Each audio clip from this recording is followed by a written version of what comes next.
तुमच्याकडे ज्या व्यक्तीने पाठ फिरवलेली आहे त्या व्यक्तीची पुन्हा आस धरून बसू नका, वाट बघत बसू नका. ती व्यक्ती तुमच्याकडे पुन्हा परत येईल हा तुमचा एक गोड गैरसमज आहे. त्या व्यक्तीने जर मूव्ह ऑन केलेला आहे तर तुम्हाला सुद्धा समोर निघून जायचं आहे. भूतकाळातल्या दुःख देणाऱ्या गोष्टीला पूर्ण विराम लावून सुंदर भविष्याचा विचार करायचा आहे.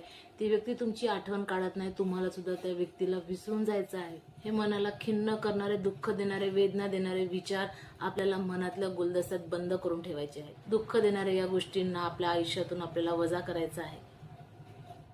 तुमच्याकडे ज्या व्यक्तीने पाठ फिरवलेली आहे त्या व्यक्तीची पुन्हा आस धरून बसू नका, वाट बघत बसू नका. ती व्यक्ती तुमच्याकडे पुन्हा परत येईल हा तुमचा एक गोड गैरसमज आहे. त्या व्यक्तीने जर मूव्ह ऑन केलेला आहे तर तुम्हाला सुद्धा समोर निघून जायचं आहे.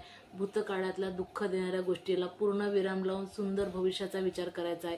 ती व्यक्ती तुमची आठवण काढत नाही, तुम्हाला सुद्धा त्या व्यक्तीला विसरून जायचं आहे. हे मनाला खिन्न करणारे, दुःख देणारे, वेदना देणारे विचार आपल्याला मनातल्या गुलदस्त्यात बंद करून ठेवायचे आहेत. दुःख देणाऱ्या या गोष्टींना आपल्या आयुष्यातून आपल्याला वजा करायचं आहे.